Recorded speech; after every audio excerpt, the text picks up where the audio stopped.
আজ আমরা কোষে দেখি 8 অর্থাৎ লম্ববৃত্তাকার চোঙ চ্যাপ্টার শুরু করব। তো এখানে আমরা যেটা জানবো সেটা হচ্ছে চোঙের আমরা কি কি জিনিস শিখবো। এখানে একটা চোঙের মধ্যে কতটুকু জল ধরতে পারে, অর্থাৎ ওর আয়তন কত, ওর পার্শ্বতলের ক্ষেত্রফল কত, আর সমগ্র তলের ক্ষেত্রফল কত। চোঙটা হয় কেমন, একটা চোঙ এমন হয়, ঠিক আছে, মানে ড্রাম। তাহলে এর ব্যাসার্ধ হবে একটা, তাহলে এর নিচটা কেমন হবে, গোল এরকম, ঠিক আছে। ব্যাসার্ধ আর ধরছি আমরা, আর এটা হচ্ছে উচ্চতা এইচ। তাহলে আমরা যা কিছু করবো এই এই আর এবং এইচ দিয়ে করব।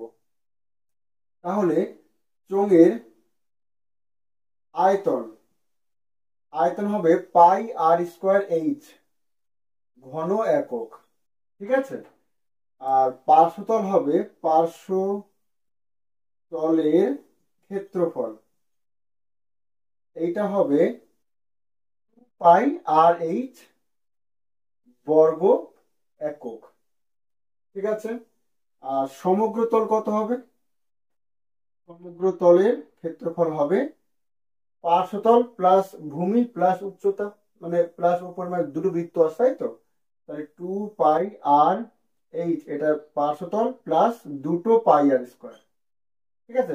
এক কথায় 2 পাই আর কমন, তাহলে এইচ প্লাস আর, এত বর্গ একক, ঠিক আছে। এইবার এই তিনটেই আমাদের সূত্র আছে। এবার এক্সট্রা যেগুলো আমাদের কাজে লাগবে সেগুলো কিভাবে মাথায় রাখবো। ধরো কোনো অঙ্ক বললো যে দুমুখ খোলা একটা চোঙ, তাহলে অনলি পার্শ্বতল লাগবে, ওপর নিচে কিছু নেই। এবার যদি বলে ঢাকনা বাদ দিয়ে এক মুখ খোলা আছে আর এক মুখ মানে ভরাট করা আছে, ঠিক আছে, তাহলে এখানে শুধুমাত্র পাই আর স্কয়ার হবে, ঠিক আছে। এবার এটা আমরা অঙ্ক অঙ্ক দেখে বুঝতে পারবো। তাহলে শুরু করছি আমাদের চোঙের অঙ্কগুলো।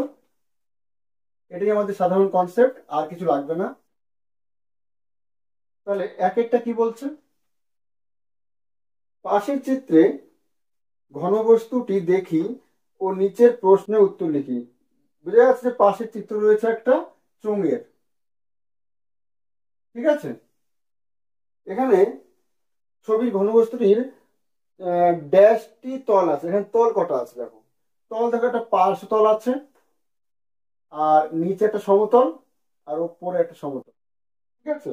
তাহলে এখানে ঘনবস্তুটির ড্যাশটি তল মানে তিনটি তল হবে, ঠিক আছে। এটা 1 নম্বরে 3 হবে উত্তর। আর 2 নম্বরে বলছে ছবির ঘনবস্তুটির ড্যাশটি বক্রতল ও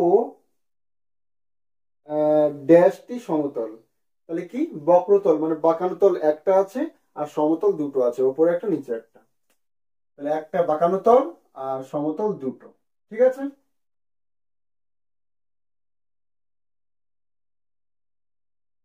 2, আমার বাড়ির 5টি ঘনবস্তু নাম লিখি যাদের আকার লম্ববৃত্তাকার চোঙ। তাহলে লম্ববৃত্তাকার চোঙের উদাহরণ কি হবে, আহ জলের বোতল হতে পারে 1 নম্বর, তারপরে পাইপ হতে পারে, ঠিক আছে। তারপর আহ আর কি হতে পারে, ড্রাম হতে পারে, তারপরে জলের ঢপ হতে পারে, বোতল হতে পারে এমনি, ঠিক আছে। এই হচ্ছে আমাদের রড, রড লাইট হতে পারে। এইগুলো হচ্ছে আমাদের সব চোঙ আকৃতি, ঠিক আছে। 3 দাগ কি বলছে, স্টিলের পাতলা চাদর দিয়ে তৈরি ঢাকনা সমেত একটি ড্রামের ব্যাসের দৈর্ঘ্য 28 সেমি। ড্রামটি তৈরি করতে যদি 2816 বর্গ সেমি চাদর লাগে, তবে ড্রামটির উচ্চতা হিসাব করে লিখি।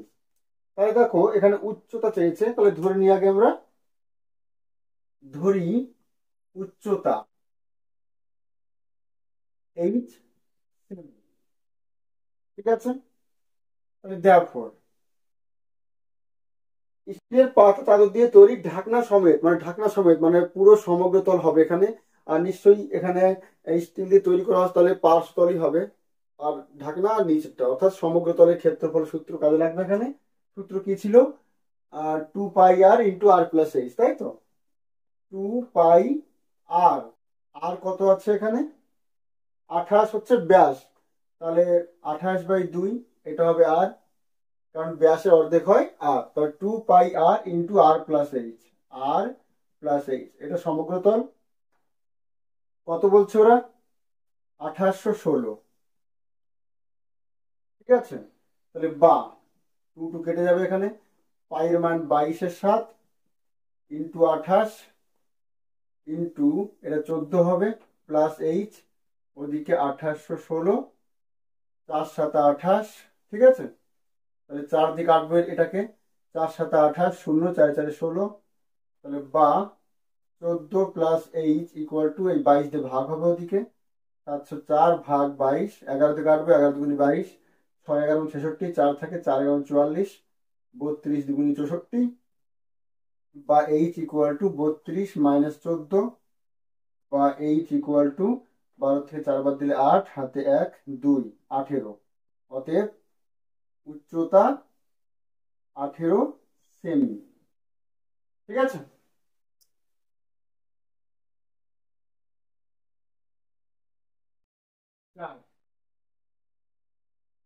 একটি ঘরের বারান্দায় 5.6 ডেসিমি ব্যাসের এবং 2.5 মিটার লম্বা দুটি লম্ববৃত্তাকার পিলার ঢালাই করতে কত ঘন ডেসিমি মশলা লাগবে হিসাব করে লিখি।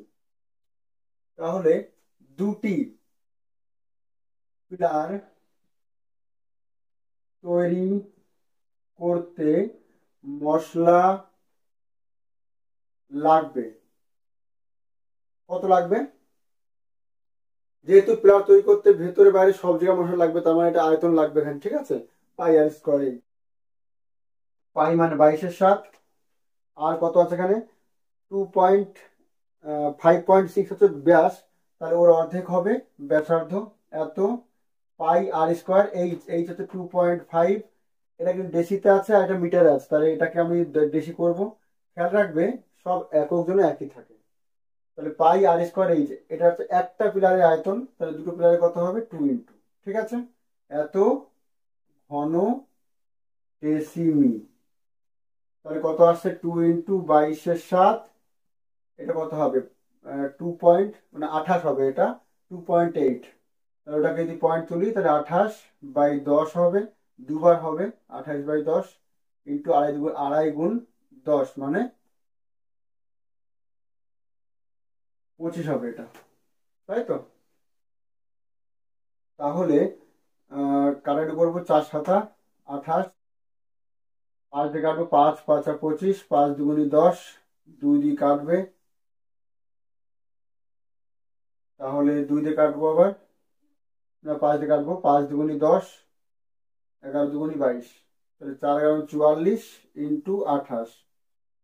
ঠিক আছে, 4 8 32, 2 হাতে 3, 4 দুগুনি 8 আর 3 11, অর্থাৎ 2 3 2 1, 1232 ঘন ডেসিমি।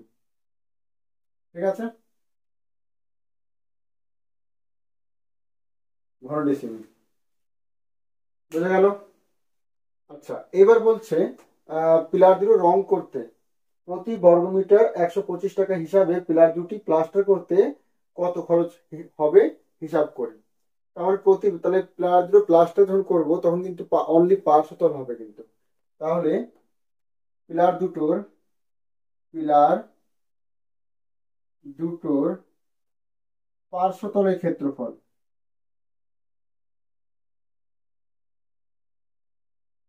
কত হবে? আর টু কত, পার্শ্ব কত হয় 2πr/h, 2π, আর হচ্ছে এখানে দেখো 2.8 এসছে, তাই তো? অর্ধেক এসেছিল আমাদের, অর্থাৎ 2.8, তাহলে এত এসেছিল 2πr। এবার এটা কিন্তু সেমিতে আছে, কিন্তু আমাদের এটা ডেসিতে আছে, কিন্তু আমাদের মিটারে চেয়েছে, তাহলে আমরা 10 দিয়ে ভাগ করে নেবো এটাকে। ক্লিয়ার? 2πr/h হচ্ছে 2.5 মিটারই আছে, তাহলে কোনো অসুবিধা নেই। এটা একটা পিলারের পাঁচতল, তাহলে দুটো পিলারের হচ্ছে 2 ইন্টু হবে এত বর্গ মিটার। তাহলে 2 ইন্টু 2 মানে 4 আসবে, এটা ইন্টু 22/7 ইন্টু এটা 28/100 হবে, ইন্টু এটা 25/10 হবে, তাই তো? এত বর্গমিটার, দ্যাট ইজ 4 25 100 হয়ে যাচ্ছে, 4 4 কেটে গেল, 4 7 28, 4 22 88/10 মানে 8.8 বর্গ মিটার। ঠিক আছে, এবার 1 বর্গ মিটার খরচ হচ্ছে 125 টাকা, তাহলে এততে কত খরচ হবে, এত ইন্টু 125, দেয়ারফর মোট খরচ 8.8 ইন্টু 125, গুণ করলে কত হবে, 125 ইন্টু 8.8, 5 আর 40 শূন্য, 8 দুগুণে 16 আর 4 শূন্য, 8 ও 4 আর 10, অর্থাৎ 0 0 0 1 1, 11,000, 11,000 মানে 11 না, 1100 হবে না,